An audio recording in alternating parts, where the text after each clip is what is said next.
Local productions seen on Delta College Public Media are made possible with support from viewers like you. Thank you.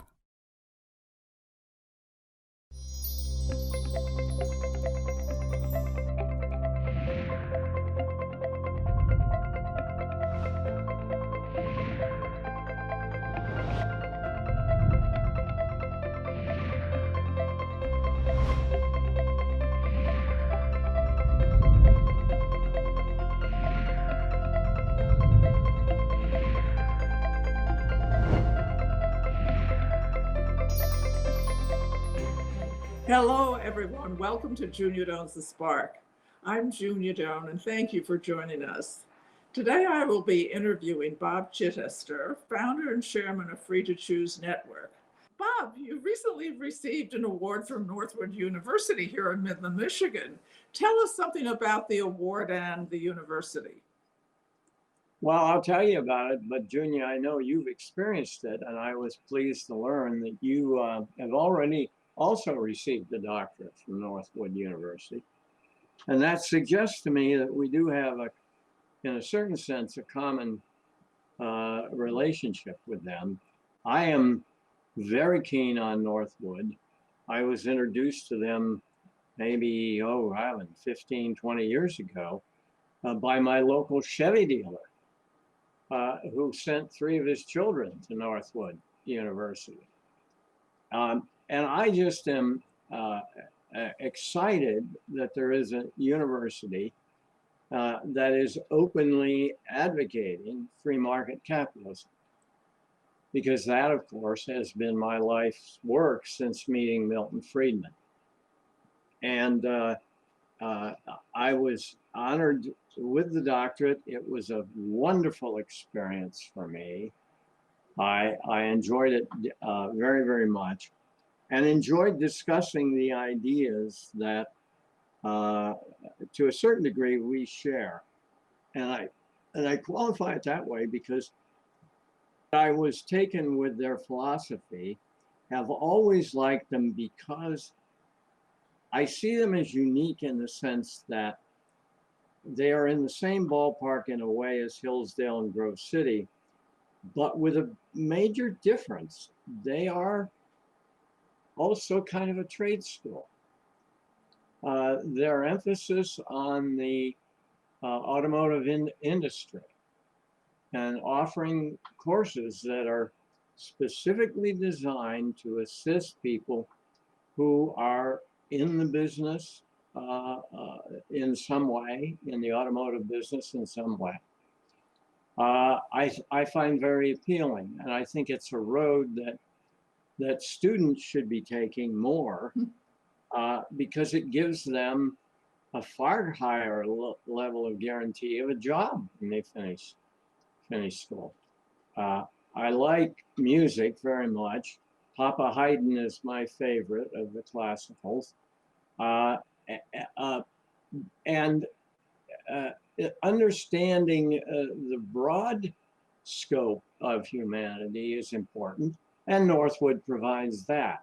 So it's this wonderful combination of a good liberal arts education and an approach that doesn't guarantee a job when you leave school, but it certainly increases it over taking courses in 17th century music or something like that. So I really feel fondly about Northwood, and it was a wonderful experience. I think you've lived such a productive life. What have you learned that you'd like to tell to a newborn child? What do they have to know to have as interesting and productive life as you have had? Short answer. They should understand from the point at which they're conscious of the fact that choices are fundamental to your success in life. And those choices start very early. In my case, happenstance helped me get to the point where I became aware that that was important. But as it turns out, it was Milton Friedman and the fact that free market economics is about choices. That's simple. People have asked me, well, economics is complicated. And my answer is, no, it's not. It's simply about the choices people make. And those people who are professional economists are interested in examining those choices with an eye toward trying to have a better track record in predicting what is going to be the outcome of any specific choice. So that's one bit of advice. And the other one that goes with it, nurture your curiosity. Do not put yourself in a closet, so to speak. Don't say, well, my goal in life or my interest in life is X. You should have a goal, but you should also be open to all the things going on around you. Most of us, and I would put myself in that category up to the point where I met Milton Friedman. Most of us go through life without a conscious awareness of how much information is in front of us every waking moment. And that information is critical to both a successful life and a happy life. Do you have any kind of spiritual outlook that you'd care to share? Well, yes, in a way, and there's an interesting paradox. Right now, the one thing that I'm leaving our institution with, Free to Choose Network, I'm giving them some ideas, but the one that I feel the strongest about is that they continue to pursue information about the importance of freedom of religion. I am an agnostic. I was an atheist till I met Milton Friedman.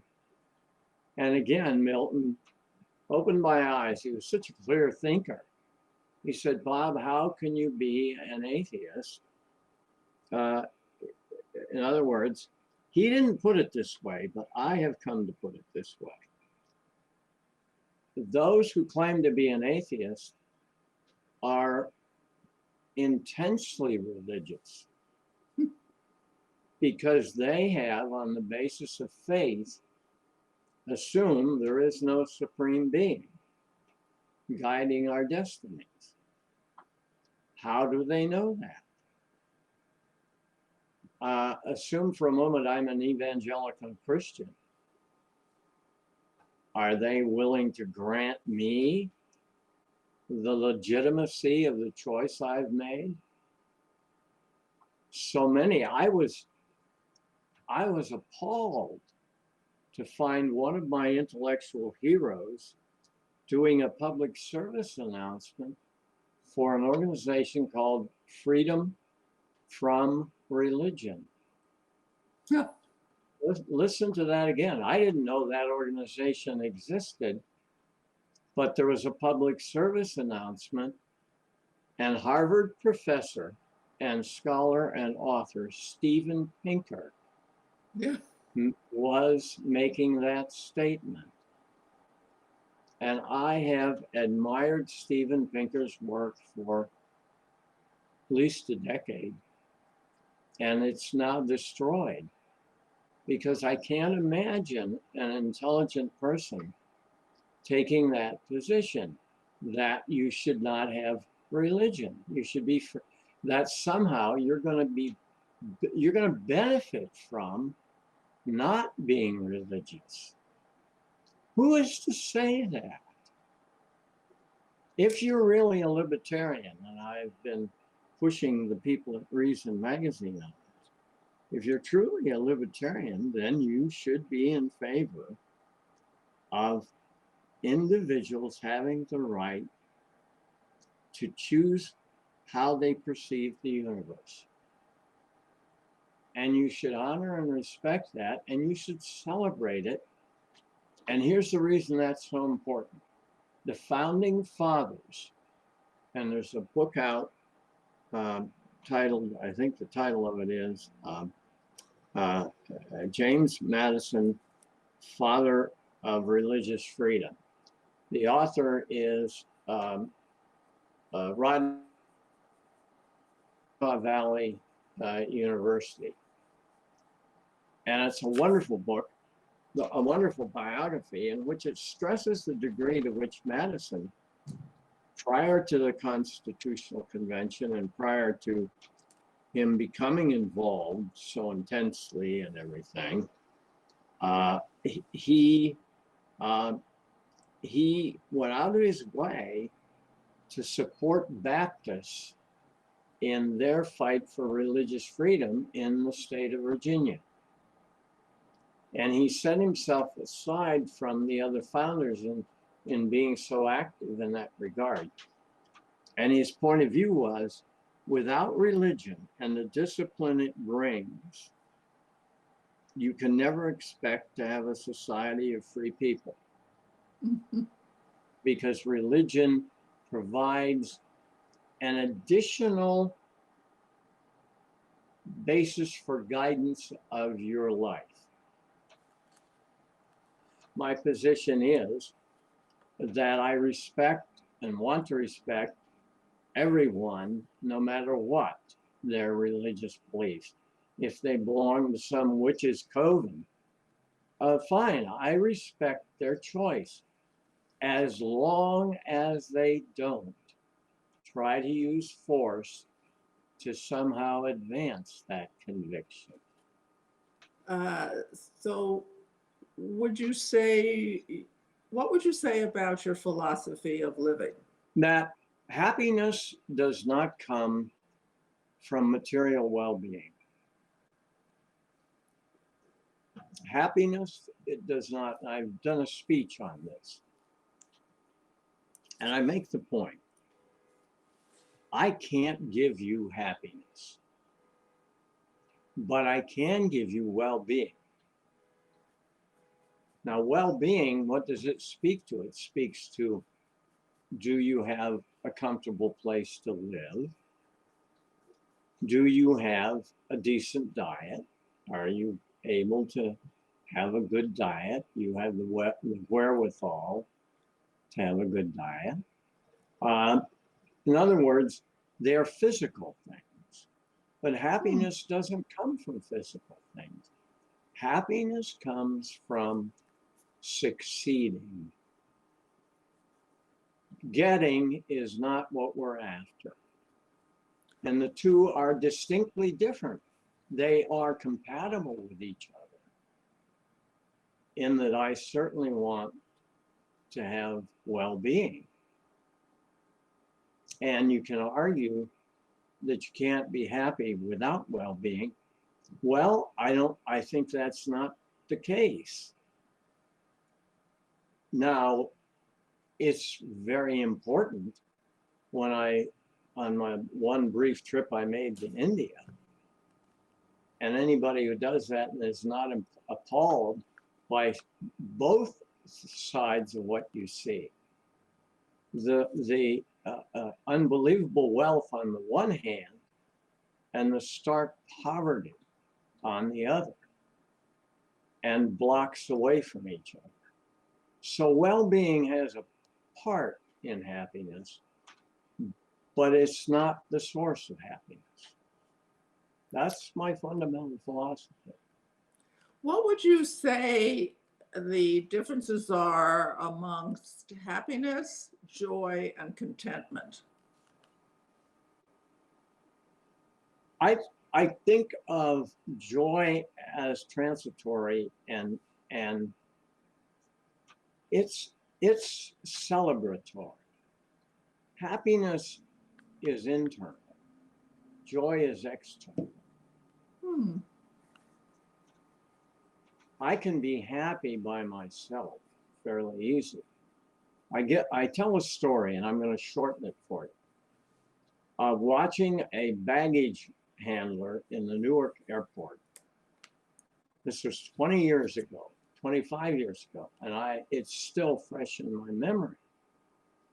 And he had a big box he had to load in the back of a commuter plane. And all of you know that in a commuter plane, the baggage compartment is in the tail, and it's quite a ways off the ground. So that the floor of if I was standing up, the floor of the baggage compartment is about where my hands are. All right, and he has a box that's wide and deep, and he can't reach around it. Now think about how difficult it is to pick up a box that's that big. I don't know how heavy it is, and lift it into that plane. He took probably 10, 15 minutes to figure out how to do that by himself. He never once turned around to see if anybody could help him. He just kept working. And he finally got it done. And what did he do?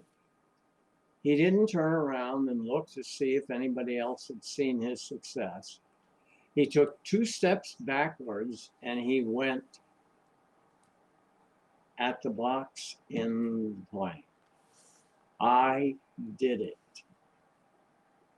That's happiness.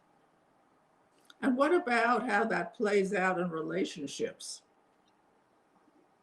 Well, in the case of relationships, it says that we should recognize that, and here I turn it into, and I do not want to talk politics. I've been ignoring the news for the past month because I don't think there's anything there that I care to delve into at this point in my life.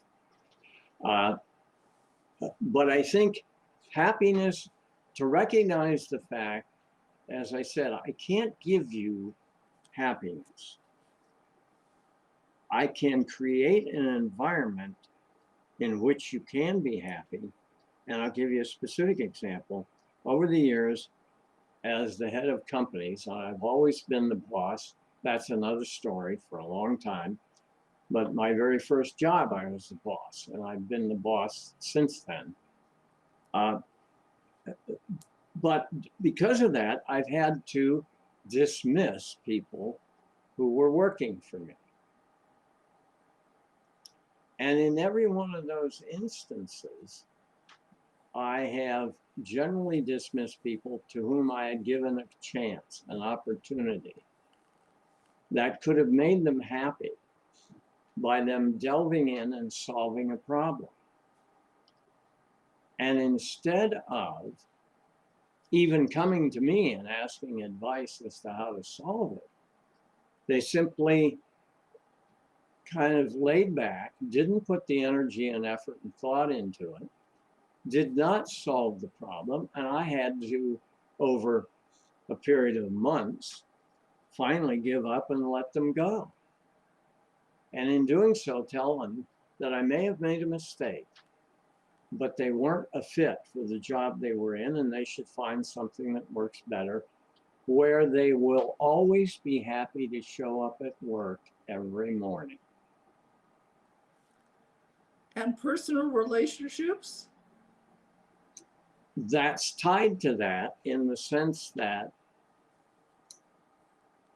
it's the only context in which egalitarian is a word that I'm even slightly comfortable with, because I don't like that. We are not equal. We will never be equal. We need to reconcile that and deal with it, particularly now, and recognize there's nothing wrong with us not being equal. In fact, that's what makes us rich. That's what gives us happiness. I wouldn't have the joy of Haydn's London symphonies if we were all equal, at least based on my ability as a composer. So being unequal is part of being human.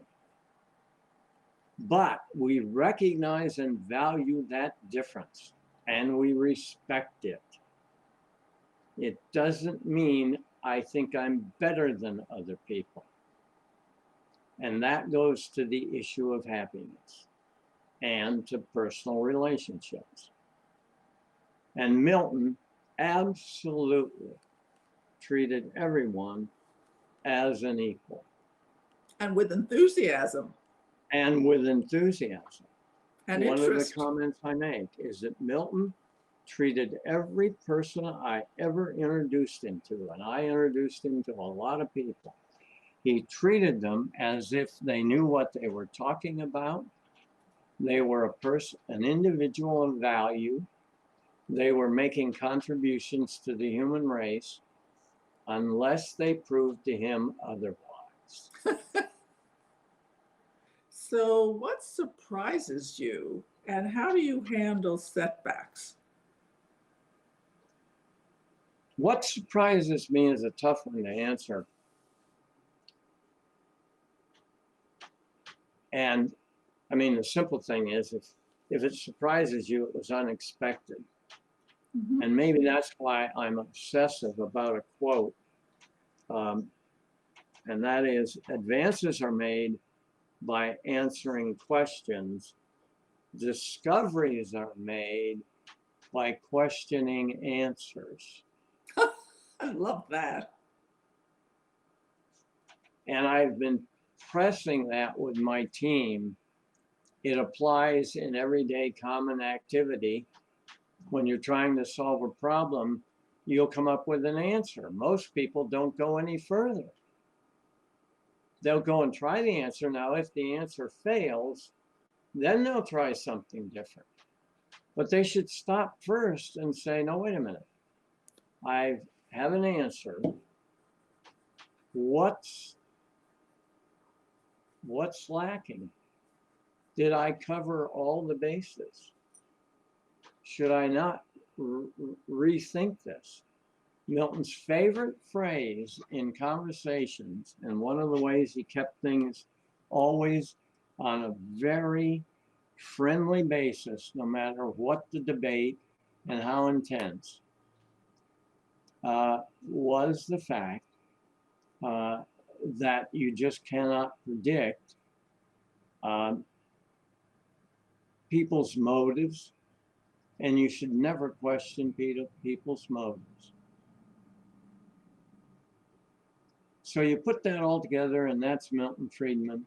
He was a joy to spend time with.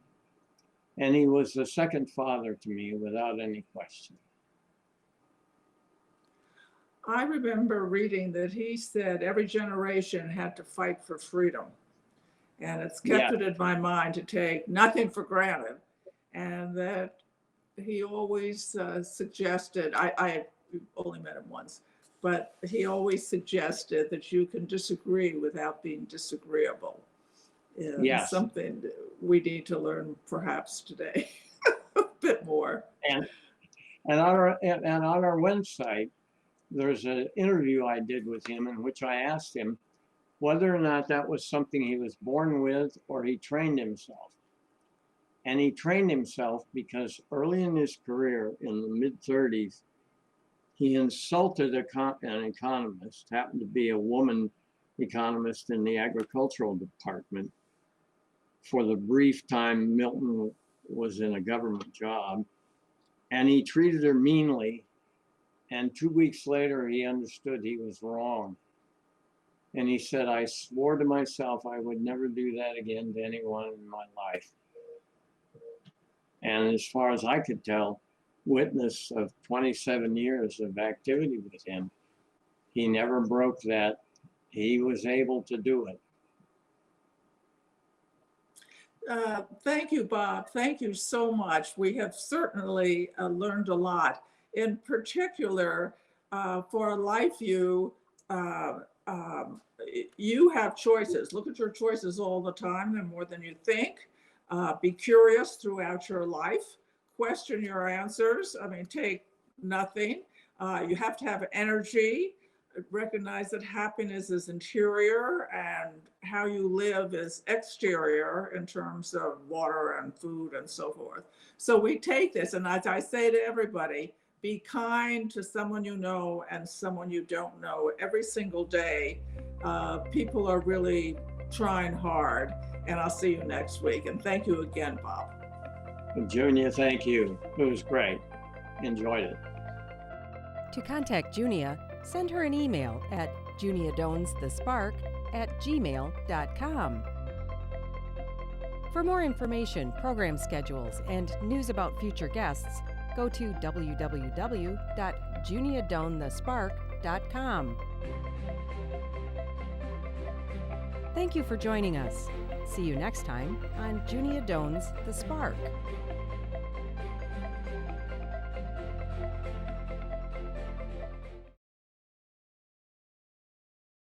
Local productions seen on Delta College Public Media are made possible with support from viewers like you. Thank you.